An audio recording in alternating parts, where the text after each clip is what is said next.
Welcome, everybody. Thank you very much for joining for this introduction to this short workshop about the QFeatures package. So if you navigate, on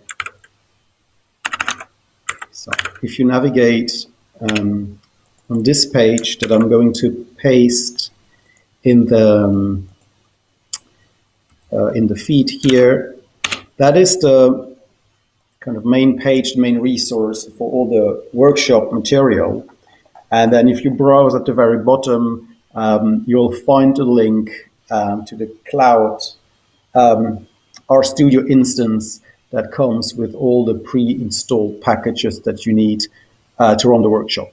There are also instructions of how to use a local Docker container or even install the dependencies, the packages that you need to run the workshop. But I'm not expecting you to do that right now. We might be running out of time if we wait for everybody to install all the packages one by one. And so there are two parts to this workshop, and they are separated into two vignettes that you can access here at the top. And the first one is an introduction to the main class of this QFeatures package. And I'm going to start by providing a brief introduction, kind of a more theoretical introduction before demonstrating how to use this class. And then, depending on time, there is a second vignette that describes an application of the class and the pipeline to analyze a quantitative proteomics data set. And I guess most of you will be familiar with the summarized experiment class that we have already seen multiple times during this conference. The summarized experiment class is the kind of basic infrastructure that will store your quantitative data. Very briefly, it's composed of what is called an assay, a matrix of quantitative values, and it can actually store multiple matrices, but here we will focus only on single assays. And then we have annotations, the column data or call data that provides, which is a capital D data frame that provides annotation for the different columns, the different samples. And then we have a raw data, another capital D data frame that provides annotation for the different rows, the different features, that the different quantitative features that we have. And there are a couple of other slots in the summarized experiment, but these are not particularly important for today. Laurent, may I maybe remind the audience that if you have any question, you can use the question tab, or you can also raise your hand so that you can ask your question on stage. And Laurent, if you find it useful, I can also make some yes/no polls to monitor how people are progressing, or how if they have any prior knowledge that you would rely on. Okay, great, thanks. I'll ask you to take care of that. So, kind of as a basic or low-level building block, we have a summarized experiment that will contain the quantitative information of individual assays. But for those that are familiar with proteomics and mass spectrometry-based proteomics, you know that what we assay, what we study, even though it's called proteomics, are not proteins, but they are peptides. So we cleave our proteins, we cut our proteins into peptides. And actually what is recorded by a mass spectrometer are not even the peptides, but they are individual spectra, right? We record ions. And so the most basic unit that we will get out of a mass spectrometer are spectra, and once they are identified, they are PSMs. And that would arguably be the very first matrix, quantitative matrix, that we can build starting for mass spectrometry data. And that's illustrated here on the left-hand side. Whatever, we have a certain number of columns for a certain number of samples, and then each row here represents a PSM. And the next step, or eventually what we want, is a matrix with proteins. So in this case here, 4 proteins at the right-hand side with a certain number of samples. The number of samples will not change whether we have quantitative values at the peptide, at the protein level or at the PSM level, However, the number of rows will change because we will need to aggregate, integrate multiple rows to go from PSMs to proteins.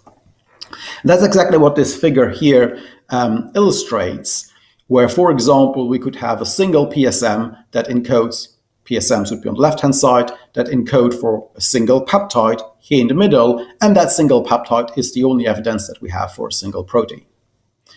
We could also have multiple PSMs here shown in orange, and for example, the three first ones that relate to one peptide, and then the two PSMs here that relate to another peptide, and then finally a single event, single PSM for a single peptide, and then these three peptides need to be aggregated, combined into a single orange protein here.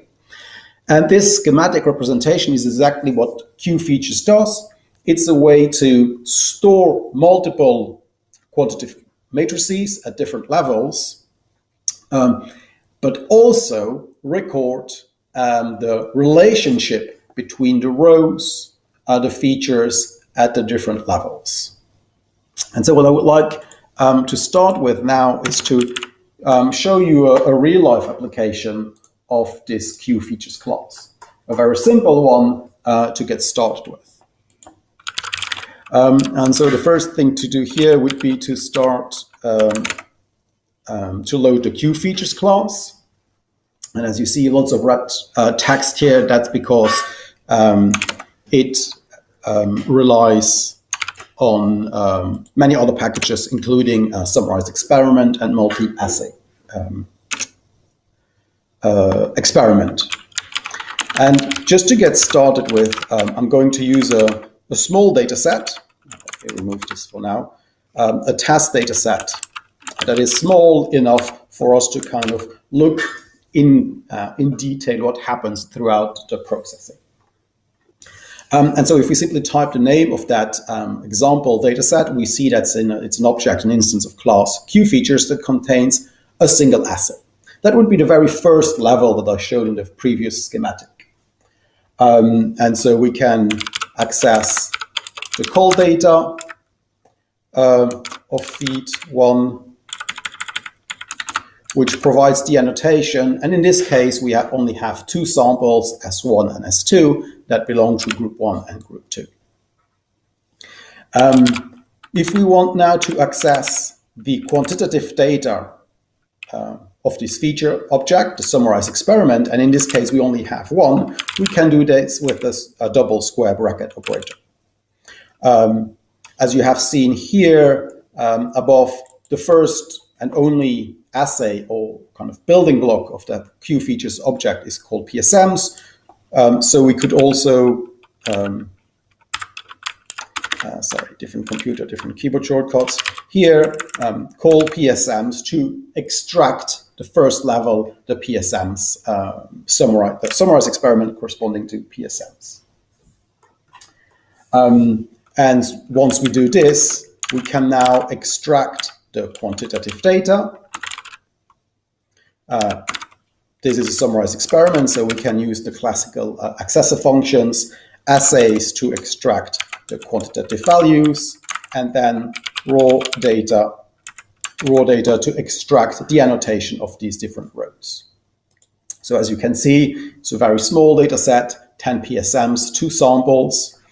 And what we can already see here is that actually these 10 PSMs correspond to 3 sets of peptides. Here's one, here's one, and here's one. And these 3 different peptides correspond to 2 proteins, protein A and protein B. So what we are going to do for a start is to see how we can build from these PSMs 2 new assays, one for peptides and one for proteins. And this can be done with the Aggregate features class that takes as first input our QFeatures object.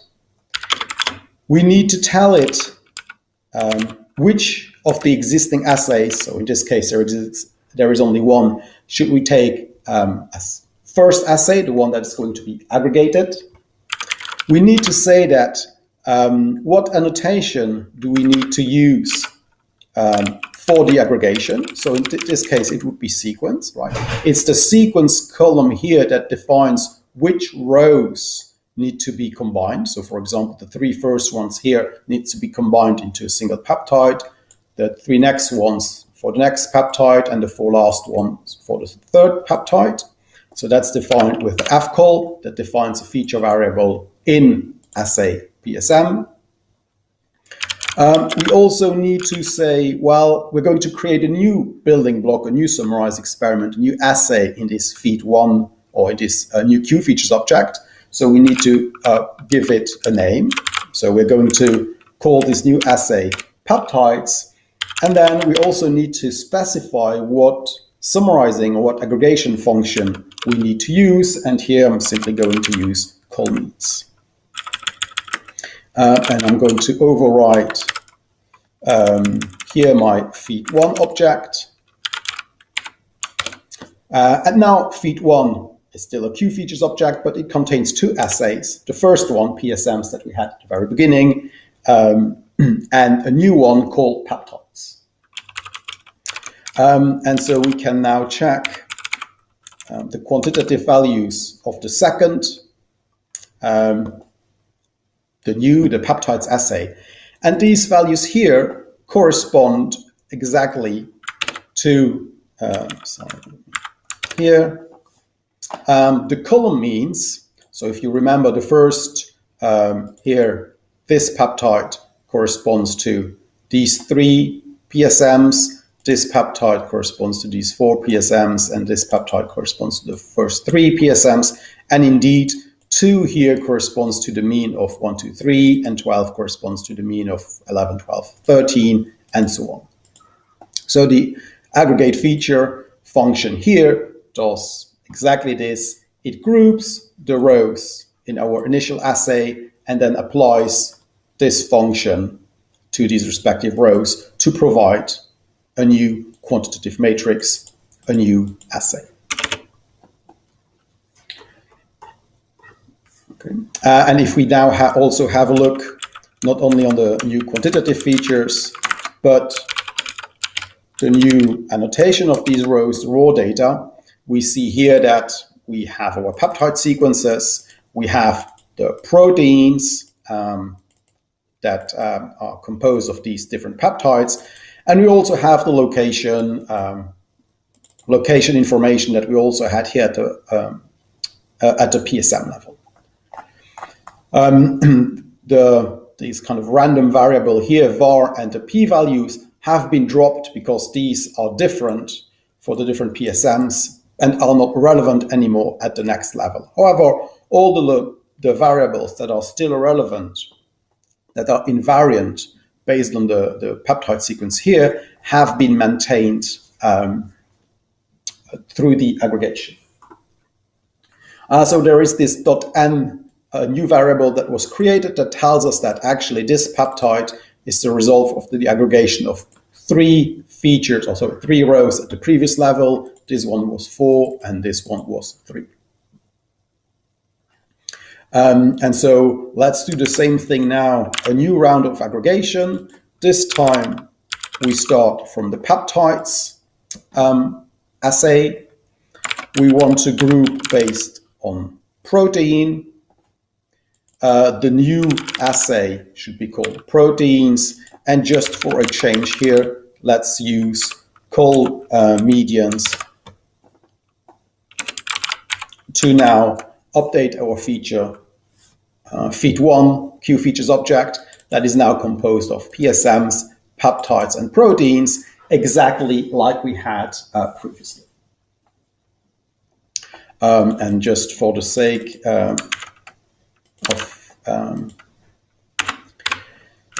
of this demonstration, we now have in our third proteins assay the quantitative values for protein A and protein B. I mean, so far so good, nothing really special here. However, in this QFeatures object, not only do we have the 3 assays, PSMs, peptides, proteins, but we also have a recording of the link between the respective rows the protein, peptide, and PSM level. And that allows us to do some nice subsetting. For example, if we ask for all the rows corresponding to peptide A, we can do this with a square bracket operator. And what do we get? A new QFeatures object. We only get a single row for the proteins level because indeed that's what we have. But the square bracket operator will automatically subset the peptides corresponding to protein A. We indeed had 2. And the PSMs corresponding to the peptides corresponding to protein A. And indeed we had 6 in the beginning. So not only do we store the 3 assays together, but we also store the relationship between these assays that will be used whenever we do subsetting operations. We also have the filter features function that allows us to do various subsetting. And here is a quick example. So for example, we could say, well, actually, we want to only keep features that have a p-value smaller than 0.05. So if you remember, p-value was a variable that only existed, was only relevant for the PSMs. And so if we run this subsetting here, this filtering here, what we get at the end is a new QFeatures object, but this time one that only contains a single assay, a PSM's assay. And we only keep the 4 PSMs that have indeed a p-value smaller than 0.05. So again, this filtering will be done at every level, but only the levels that indeed have this p-value variable will be returned. We can do a similar example, but this time not filtering by p-value, but filtering by location. For example, only retain the locations, that are equal to mitochondrion, if I remember well, yes. And now the location variable matches all our assays. And so what do we get at the end? Well, a new proteins assay composed of a single protein and the 2 peptides and the 6 PSMs that all were located to the mitochondria. And as a last example here, if we wanted to have the proteins that do not localize to the mitochondrion, we could simply change the equality operator with the is not operator to now obtain the kind of complement of this QFeatures object, still a single protein, but now a single peptide that was composed of 4 PSMs. So this is this is a short overview of what the features class does. Let me come back here. So it records the different levels that represent a processing of a proteomics experiment. It records the link between these different rows, and then it makes use of these different links of the relationship between the rows whenever we do some, we apply any filtering on any of these levels. So maybe I can take a short break here. Let me see. I have time until 1:15. Yes. If there are any questions so far. So there is Marco that asks, is QFeatures going to replace MSN Base? Hello, is that, I assume that's Marco that I know from Cambridge, or maybe not. Yeah, sorry, it's Marco Chiapello. Yeah, ciao Marco. Good to know that you're here. So is this going to replace MSN sets? Probably in the long run, yes. That doesn't mean that MSN sets and MSN base will be deprecated anytime soon. It will continue to be maintained, but no new features will be added to MSN base and MSN sets. All the new developments will focus on QFeatures and that infrastructure. And by the way, that's also true for the raw data infrastructure. So the MSN AXPs in MSN base, all the development efforts is now being put in another package called Spectra. And after the break, Johannes will give a workshop on the Spectra package. So same thing, we migrate our development efforts towards these new packages and are going to maintain MSN base. And who knows what happens in 4, 5, 6 years. But for now, it won't be deprecated.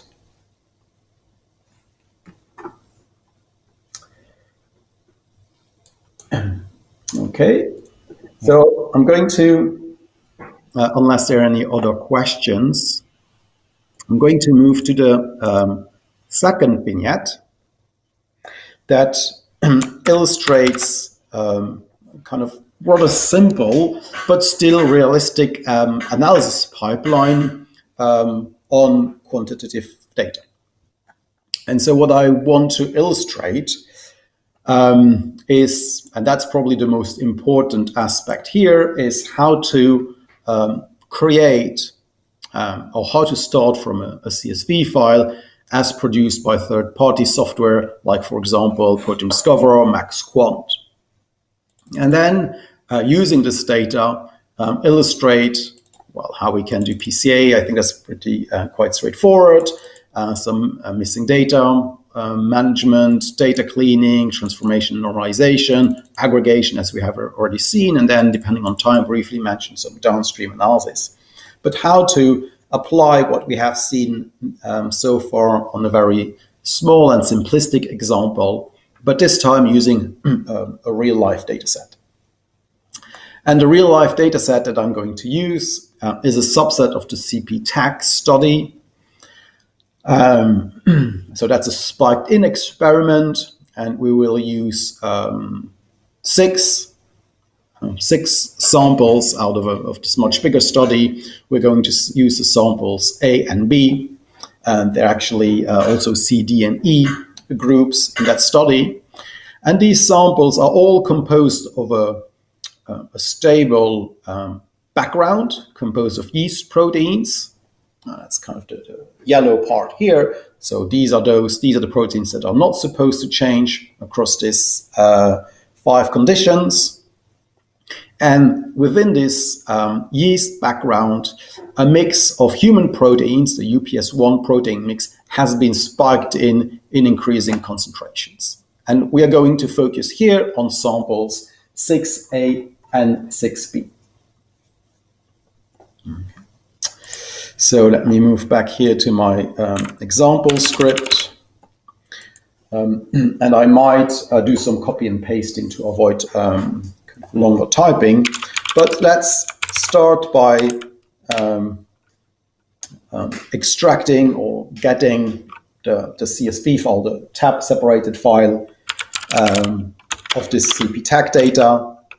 And that spreadsheet is available in the MS data package. And we've used it's not proteomics, but it's the quant function. And here, as pattern, we use CP-TAC. This will tell us indeed that there is a CP-TAC AB peptides.txt file that is available for us. So if I now specify full.names equals true, I will get the full path to this file, CP-TAC AB peptides.txt, that I'm going to use as input for the rest of my analysis.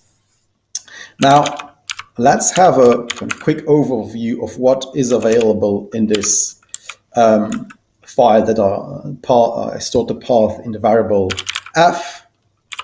So let's have a look at columns that are available. And as you can see, and as you can expect, so it's an output file generated by MaxQuant, we have 71 columns, many columns, and only few of them, only 6, contain actual quantitative data. So among all these row names, the first thing I need to do is to identify those that are relevant, that contain quantitative data. And those that the columns that contain quantitative data are those that start with intensity and then that have a dot. So let me now first grab, sorry, I forgot the comma here, and I forgot to close my parentheses here. Right, these are the indices of the 6 columns of interest. So here I'm going to grab the column of interest, those that contain quantitative data, out of my tab-separated file. And so once I have this, I can now use a helper function called read summarized experiment that will parse that TSV file. I need to tell it that, so let me call this SE. I need to tell that among all the columns in this tab-separated file, there are only 6 that contain expression values. Here I'm also going to specify that my row names, I should use the sequence column as row names, row names for my features, my rows in my summarized experiment, and then that's so the F names is optional, but it's important to specify that it's a tab separated value. All right, so the read summarized experiment function has parsed that tab separated file and has created a summarized experiment. And we know that summarized experiments are the building blocks of QFeatures that contains 11,000 peptides for 6 samples. So I'm going to quickly copy and paste the next set of code here. Oops, sorry. That is going to format my call data, and actually I used a different name that was not very clever. So let me cp-tag here. Let me recreate a new summarized experiment that I call cp-tag SE.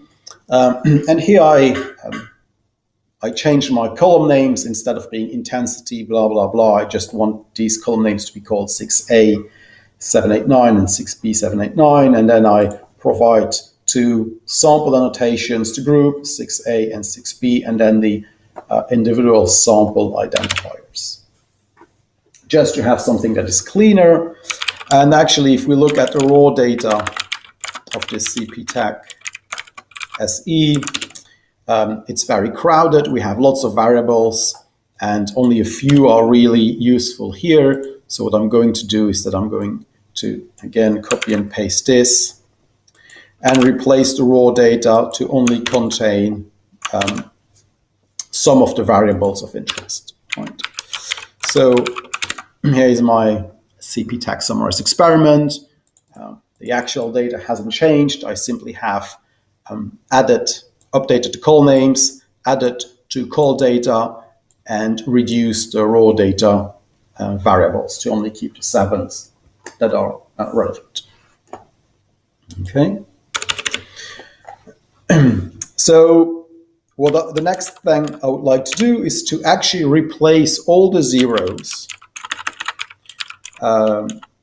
cp-tag SE, by missing values. Okay, because what maxquant does is that it will say 0 when a value was absent. But in my case, I actually prefer to explicitly say that these values are missing and use NAs instead of using a 0. And that allows me to use the NNA function that will tell me that I actually have 31,130 missing values in my complete data set, which corresponds to 45%. And it will also provide the similar information along the rows. So for example, for this very first peptide, I have 4 missing values corresponding to 66%. The second peptide, I have 0 missing values. Here I have a peptide where I have only missing values, 100% of missing values. And it will provide similar information along the columns. So for this sample, I have that many missing values corresponding to 41%. Second column, second sample, 5,483, 47%, and so on. So this is, I think, a step that is actually quite important, that provides an overview of the missing values in my data set. And I'm not quite sure anymore until what time I have. Where am I? Until quarter past. Quarter past, yes. So you could, of course, use these data to produce other additional informative plots. But I'm going to skip this to use a new function called filter_NA that is going to filter my rows based on a certain number of missing values. Laurent, there's a question from Johannes. He is asking, is the NNA function also defined for other objects? So it is defined for summarized experiment and QFeatures. So we are still working at the summarized experiment level, but you will also be able to use it for at the QFeatures level, if I remember well. Correct me if I'm wrong, Christoph. So 0NA works within the QFeatures package. Actually, I'm saying QFeatures and summarized experiment, but that's not true. It will also work on any summarized experiment divide classes, for example, a single cell experiment. Yeah, and so you said 0NA, it's true, but also for NNA. That was yes, the original question. Zero is it's true for both. And actually, all the functions that I'm going to use to demonstrate today are implemented for QFeatures and summarized experiments, but by definition, that means you can also use them on any objects that are derived from summarized experiments, like single cell experiments, for example. So we have identified that we have missing values, and what I'm going to do here is to get rid of the rows that have too many missing values, and here I set this proportion to 4 out of 6. I know I have 6 rows, and I don't want to keep peptides in this case that have more than 4 missing values. So that's for the filter_NA function. Now, I'm not going to do this, but there is also an impute function in case you wanted to do this. So for example, if you wanted to do KNN imputation, you could do this on this summarized experiment. And there are many different imputation methods. I'm certainly not suggesting to use KNN. It's just an example. But that would produce a new summarized experiment where missing values would have been imputed. Imputation is a very tricky thing to do, so I'm not going to, in many cases, it's better to keep the missing values as missing values. I've just mentioned this so that if you are in a situation where you need to do imputation, you can use the impute functions to do that. And again, you can do that on summarized experiments or derived classes, or you can also do that directly on QFeatures object. So in the vignette, you'll see there is another section. Actually, I'm going to show one example just to illustrate how you can use the summarized experiment as part or extract relevant information. So let me copy and paste this code, and I'm going to explain it here. You have another question from Yes. Oliver, who is asking, can you provide a custom imputation function to impute? I don't think this is possible, actually. I don't remember if it's possible or not. but that's certainly something that would be very useful to be able to provide a function here. So unless you can, if you remember, Christophe. Well, I think it depends on the MS Core utils package, and Yes. I don't know if they provide such an interface. So actually, indeed, Impute here calls MS Core utils whole set of functions here, and there are quite a few functions. And I would need to check. I would need to check if you can provide your own functions, but I think that's a really good suggestion, Ollie. So feel free to open an issue to be able to provide your own functions there. And if these are relevant for more use cases, of course, we would be more than happy to provide these imputation methods out of the box. Yeah, thanks. That's a very, very good question. So feel free to open an issue, and we can follow up on that on GitHub. And so here, for example, I'm not sure where that figure is supposed to pop up. Probably here. Yeah.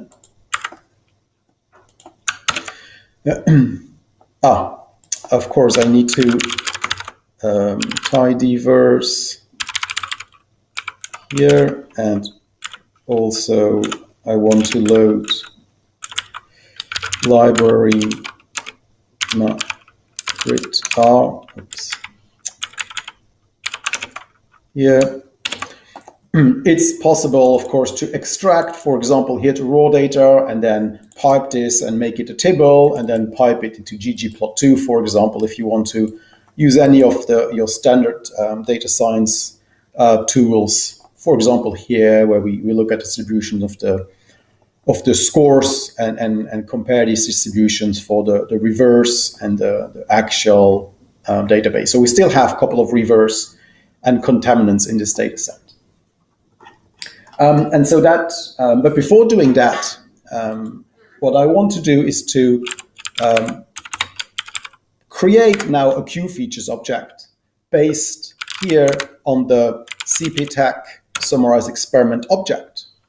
And what I need to do is to provide a list. So in this case, it's a list of a named list of length 1 to now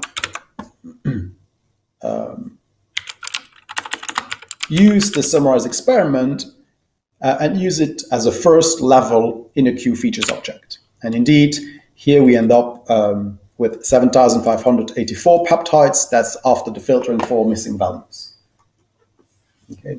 And something else I will want to do, if you remember, we created a nice call data for our summarized experiment. Well, I want to reuse that call data to annotate the columns in my QFeatures object.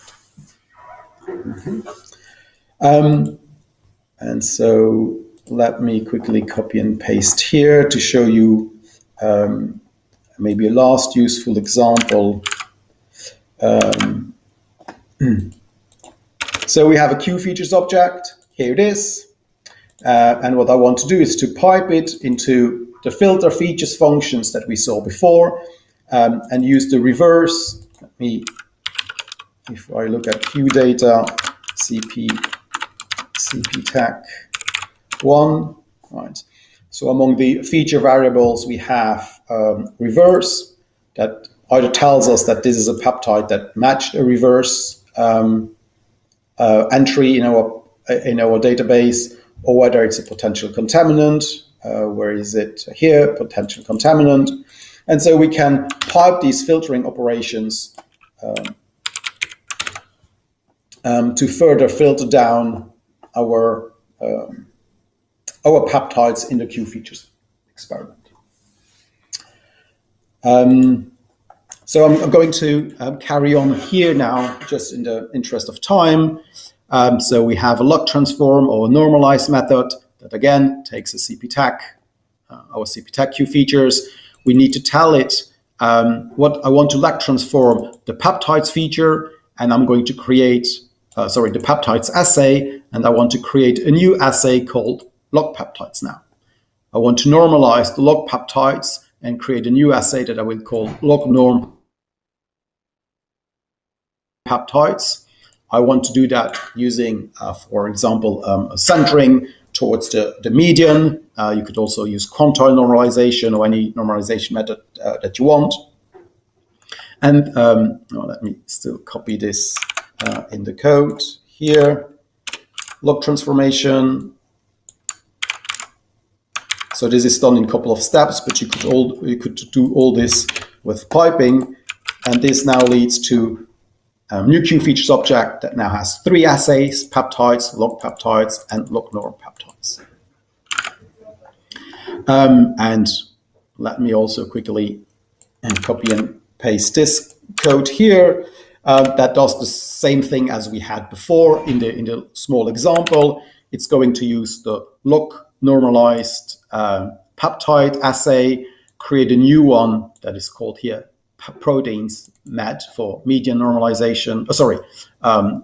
Median aggregation. It's going to take the leading razor protein variable to now have a CP-tag object. Sorry, did I forget to run this? Yeah, a new CP-tag QFeatures object that now contains a 4th assay, 4,398 proteins. And just to kind of wrap up here, and you'll see more things in the vignette. I want to kind of highlight this with this last piece of code that uses the long format function from the multi-assay experiment package. And for example, here I say, well, I have my CP-tag object, and I'm only interested in this protein. So that's a UPS protein.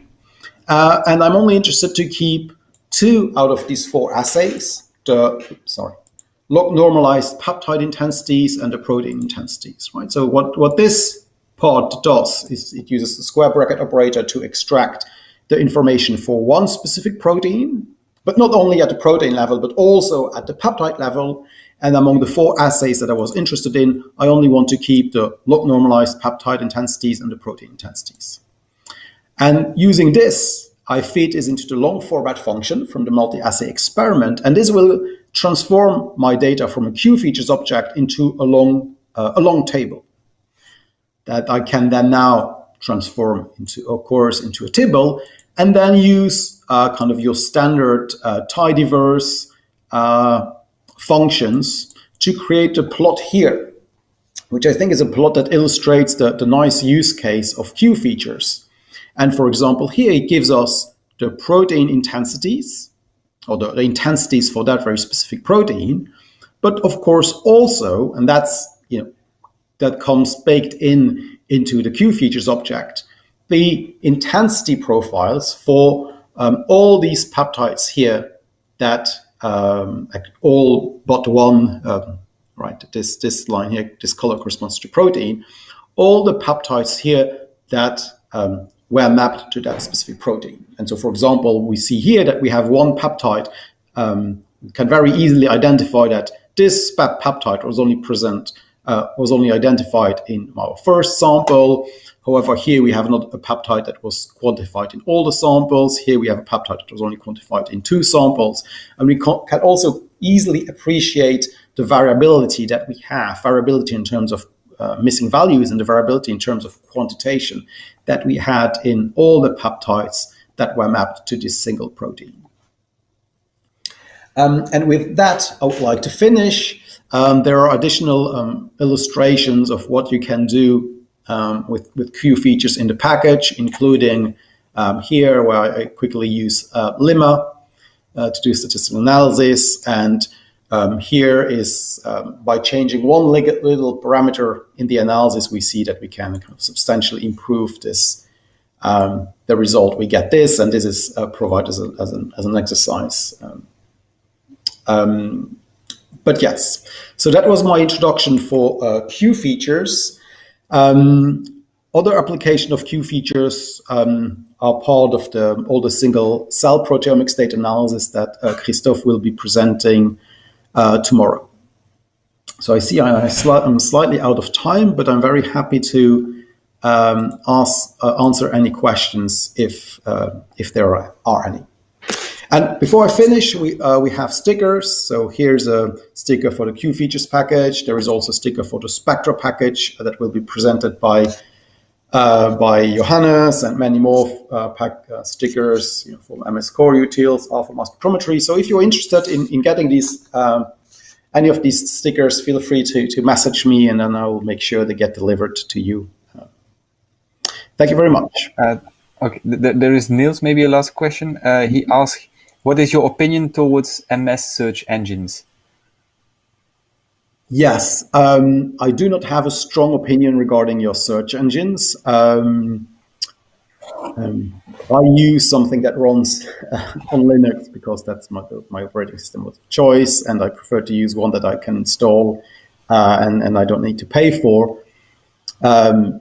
I think that if I had some extremely precious data, I would probably try to run it with multiple search engines and then combine the results of these. And there is one really nice tool called Peptide Checker by Lent Martins. That's certainly what I would try to do, but I think it's a very long discussion, and I'm happy to try to help you or discuss it further, maybe after the seminar. Okay. Yeah, there's Aidin that says, yeah, stickers. Yeah, we have plenty of stickers. I need to credit Johannes for that. Well, thank you very much, everybody.